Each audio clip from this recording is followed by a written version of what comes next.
मैं आपको navy mark का प्रैक्टिस सेट पार्ट 6 कराऊंगा। यदि आपने इसके पहले पार्टों को ना देखा हो तो देख लीजिएगा। यहाँ पे पहला क्वेश्चन पूछा गया है संभारिक क्या होते हैं। तो यहाँ पे आपका क्वेश्चन पूछा गया है संभारिक क्या होते हैं, तो आपको पता होगा। यहाँ पे जो आपका मैं आपको सीधे यहाँ पे राइट ऑप्शन बताना चाहूँगा, क्योंकि आपका टाइम शायद बर्बाद हो जाए, इसलिए मैं आपको सीधे राइट ऑप्शन बताऊँगा। यहाँ पे बी पार्ट सही है। संभारिक भी होते हैं ऐसे तत्व जिनकी परमाणु संख्याएँ भिन्न होती हैं लेकिन द्रव्यमान समान होता है। संभारिक में जो परमाणु संख्या होती है वो भिन्न होती है, आप याद रखिए इसका, लेकिन द्रव्यमान संख्या समान होती है। तो मैं आपको इसका एक उदाहरण दे सकता हूँ। जैसे आप उदाहरण आप याद कर लीजिए कि जैसे कि 20 कैल्शियम का परमाणु क्रमांक 20 होता है आपको 20 40। जैसे कि आपके ये सब उदाहरण है आपका राइट ऑप्शन हो जाएगा बी पार्ट। ऐसे तत्व जिनके परमाणु संख्या भिन्न होती है लेकिन द्रव्यमान संख्या समान होती है।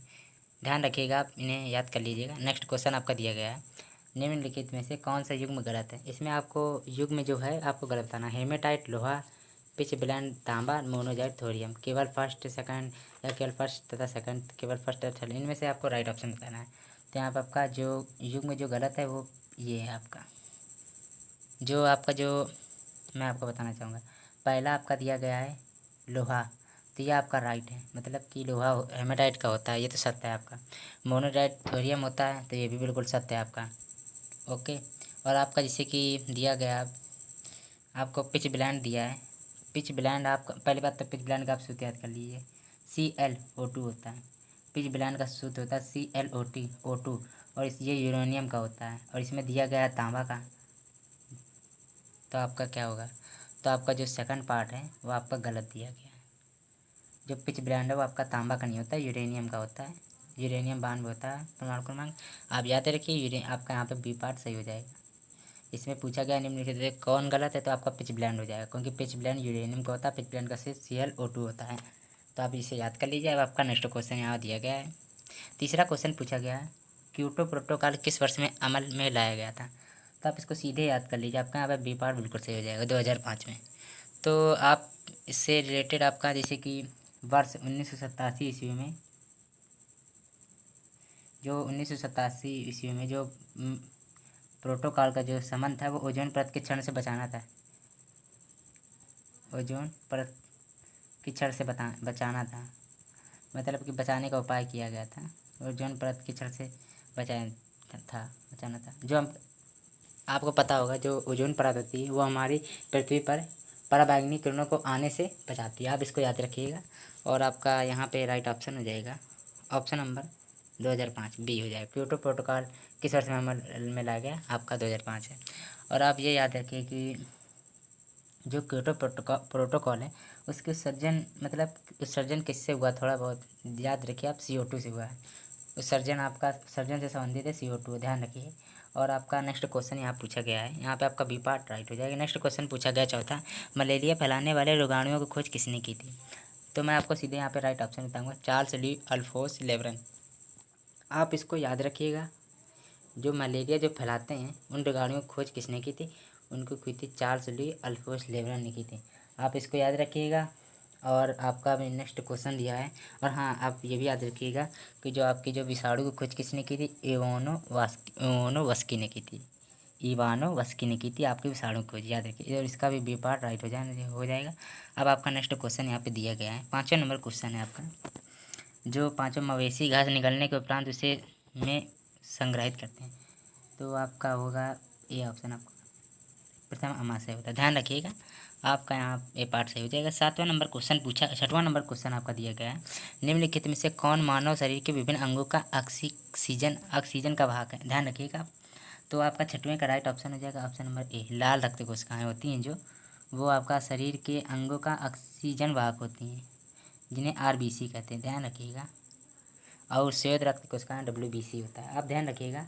और आप ये भी याद रखिएगा कि जैसे कि लाल रक्त कोशिकाएँ रक्त की सबसे प्रमुख कोशिकाएँ होती हैं, ध्यान रखिएगा। अब आपका यहाँ पे ए पार्ट राइट हो जाएगा यहाँ पे, और इसका भी ए पार्ट सही है। अब आपका नेक्स्ट क्वेश्चन पूछा गया यहाँ पे, 7वां नंबर क्वेश्चन पूछा गया, मानव शरीर के गुर्दे इनमें से कौन सा कार्य करते हैं। तो आपका 7वें का राइट ऑप्शन हो जाएगा ऑप्शन नंबर ए, जो आपके जो मानव शरीर के जो गुर्दे होते हैं वो उत्सर्जन का कार्य करते हैं। आप इनको ध्यान रखिएगा, आपका सीधे आप इसको याद कर लीजिए। और आप इसका नेक्स्ट क्वेश्चन आपका अब आता है 8वां नंबर क्वेश्चन, कि दिया गया यहाँ पे जब प्रकाश किसी किनारे पर किसी दरार से गुजरता है तो की वजह से वंकित हो जाता है। तो आप इसको याद रखिए। 8वें का आपका राइट ऑप्शन हो जाएगा ऑप्शन नंबर सी। जब प्रकाश किनारे या किसी दरार से गुजरता है, ध्यान रखिए दरार वरार से आपको गुजरता है तो विवर्तन की वजह से वंकित हो जाता है, ध्यान रखिएगा, आप याद रखिए। और आपका जो ध्यान रखिए आप एक चीज़ और, जो आपका जो प्रकाश है वो आपकी अनुप्रस्थ तरंगें होती हैं और जो ध्वनि होता है वो आपका अंधेर तरंगे होती है, लेकिन प्रकाश आपका अनुप्रस्थ तरंगे होता है। अब आपका नेक्स्ट क्वेश्चन यहाँ दिया गया है 9वां नंबर क्वेश्चन, मरुस्थल में मरीचिका या मृग तृष्णा बनने का मुख्य कारण क्या है? तो आपका 9वें का राइट ऑप्शन हो जाएगा ऑप्शन नंबर डी। प्रकाश का अपवर्तन तथा पूर्ण आंतरिक परिवर्तन आपका मरीचिका या मृग तृष्णा बनने का मुख्य कारण, ध्यान रखिएगा। आपका यहाँ पे आपका डी पार्ट राइट हो जाएगा। अब आपका यहाँ पे नेक्स्ट क्वेश्चन पूछा गया है 10वां नंबर,